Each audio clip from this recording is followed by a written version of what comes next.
Hello and welcome to episode 66 of the Casual Try Hard podcast. I'm Bryan. And I'm James. And we're recording this with video. This is the second time I've seen you in the last 3 weeks.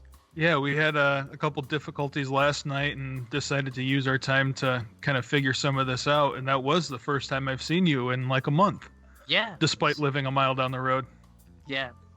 So we're trying to recreate the video magic that we usually have with Juan in the back of Myrtle Beach Games for our card evaluations of the new set.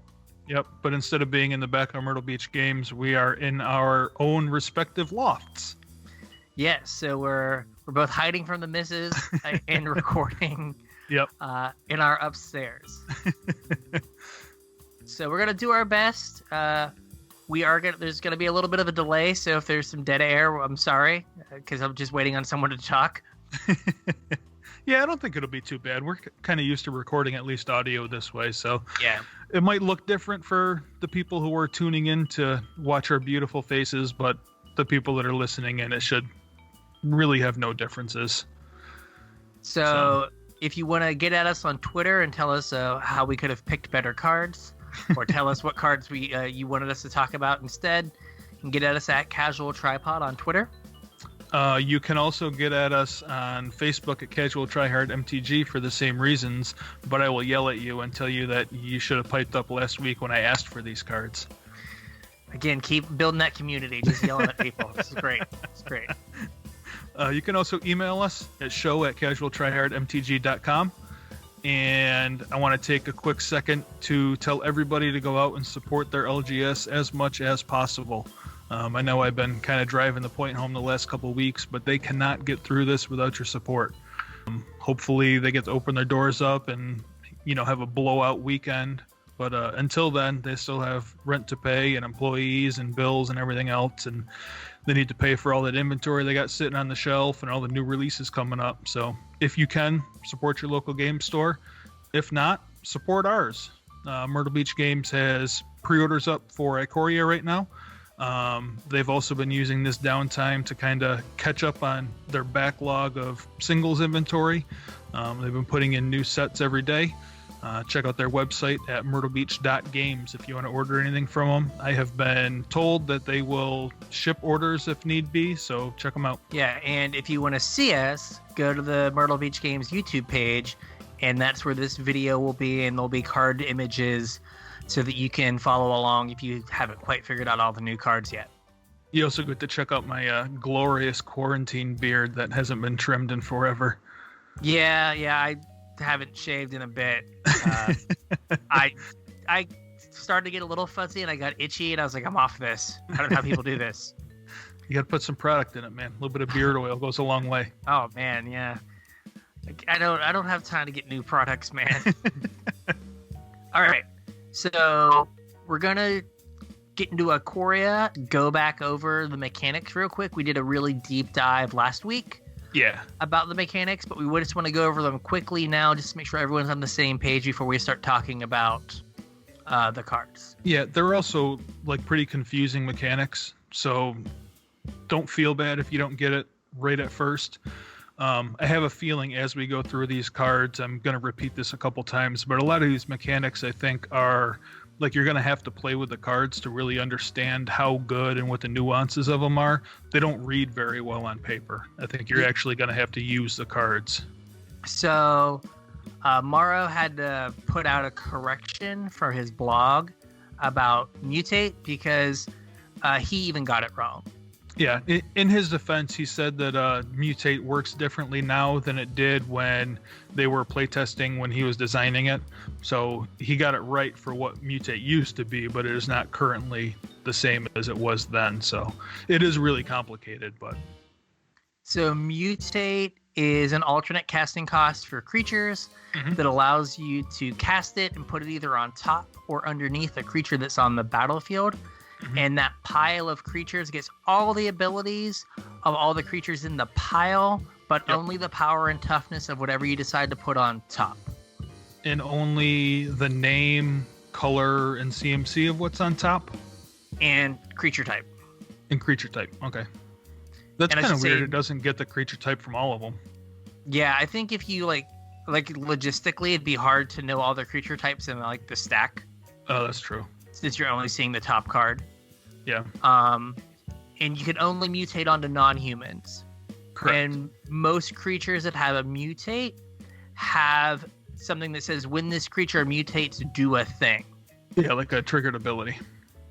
So it's when you cast it for its mutate cost, or when you mutate onto that creature, you get this triggered ability. Right. So not if you just cast the creature as a creature. Exactly. Yep. So then there's Companion, Mm-hmm. which are legendary creatures that have a deck building constraint. Mm-hmm. And if your deck meets this constraint, you can reveal it from your sideboard. At the start of the game. At the start of the game, and it's effectively in your hand. I mean, it's not actually in your hand, but you can cast it once from outside the game. Yes. Yep. So there's a lot of these that have deck building constraints that are kind of crazy that won't see a lot of play. And there's some that are very good. Yeah, that are very kind of pushed. Yeah. The next thing is ability counters. What does that do? So they work kind of like +1/+1 and -1/-1 counters, except for instead of increasing or decreasing power or toughness, they give the creature a keyword. So a spell will give a flying counter, and then forever until that creature leaves the battlefield, it has flying counter, which gives it flying, or whatever keyword it gives that tracks with that counter. Yeah, there are 10, and they are listed on the screen for you. Yep. These are also going to, in the packs, there's going to be punch cards, a lot like we did with Amonkhet Hour Devastation, where the packs will have a punch card in them. And you can punch out these little keyword tokens to track on your creatures with. Yes. And then the last thing is a returning mechanic, a much beloved returning mechanic that I think a lot of people are excited about, and that's cycling. Cycling is a cost you can pay from hand. It'll say cycling and then a cost. Some cards cycle for 0, some cards cycle for whatever color mana. And basically you pay that, you discard the card, and then you draw another card. There are also a couple things that have triggered abilities that trigger whenever you cycle a card or whenever you discard a card. That'll be, act just like a normal triggered ability, but having to do with cycling. Yes. So now to the cards. Yeah, cards, the fun stuff. We went and looked at the cards for mostly standard applications, but I did sneak a few modern or eternal playable things in there. But for the most part, these are for standard. Mm-hmm. And I haven't tried to say any of these cards before now. So as I'm looking at the first one, and I'm like, Drannith Magistrate? Yep. Okay. Drannith Magistrate, you got it. This is kind of a hate bear. It's it is. 1 of the white for a 1/3. Mm-hmm. And it says your opponents can't cast spells from anywhere other than their hands. Yep. And when I first saw it, I thought, this takes care of casting stuff from the graveyard. But it also takes care of casting things from exile. So after you have your adventure creature go on this adventure, you can't actually cast the creature side. Right. It also stops escape because you're casting from the graveyard. And I think we'll get to it later on. I think one of the ultimatums, you have to cast the card without you exile it and you cast it. So this turns that off as well. Yep. It also, in Eternal formats, it stops Cascade. Yeah. And in Legacy, it stops Food Chain too, right? Or no. Yeah, it stops Food Chain because you can't cast the exiled cards. Mist Hollow or the Eternal Scourge, yeah. Yeah. So it turns off Snapcaster Mage. So it does a lot of little things on a white weenie-ish sized body, kind of what that kind of deck wants to play as a Silver Bullet or something. Yeah. Speaking of Eternal formats, this next card I looked at and thought, this is just modal enough that it might be good. And that's Light of Hope. Yeah, Healing Salve has come a long way, huh? It it has to like kind of playable now. Yeah. So we have gain 4 life, which is 1 more life than healing salve. Yeah, and it's like I don't know that you necessarily want it like in a burn matchup, but it's 1 more life than Lightning Bolt takes away from you.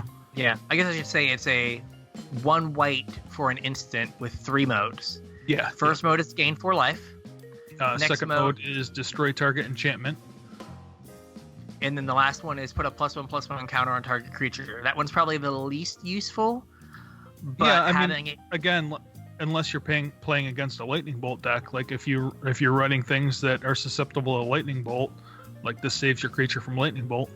It does.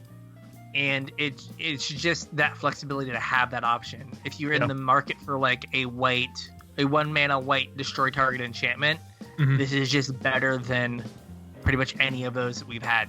Yeah. So the next one up is Mothra. This was the one you put on here. Yeah.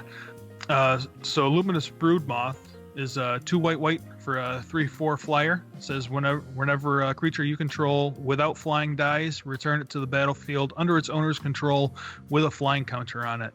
The reason this is kind of notable is if you have any effect that removes flying or prevents counters, this card plus a sacrifice outlet is just infinite creatures. Infinite enters the battlefield. It's just kind of a recursion engine. So if you have like Solemnity out, you can't put counters on things. So this will return whatever died to the battlefield. You will not put the counter on it. And then if it dies again, it will not have flying. So it will come back again and rinse and repeat until whatever you're trying to accomplish is accomplished. And the card is like borderline cheap enough to work in some of the older formats. I really haven't put a ton of research in it to see if there's anything else that's out there that like takes flying away from your creatures or not. That seems like kind of a red thing to do. I don't know if there's red cards out there that do that or not, but could be something to look out for. Yeah, it seems like it could be like Pioneer playable. Yeah. Right, where the format's not super fast, and it could just be right on the edge of being able to Solemnity or whatever, some other effect that says creatures can't have flying, and then you just go nuts. Well, I think there's cards that like remove flying from creatures to end a turn or whatever. Yeah. So. Mu Yang Lin. Oh yeah. Yep. If your creature had flying, you could Mu Yang Lin it. There we go. And we can Mulan it. Yeah. And then we can get it back.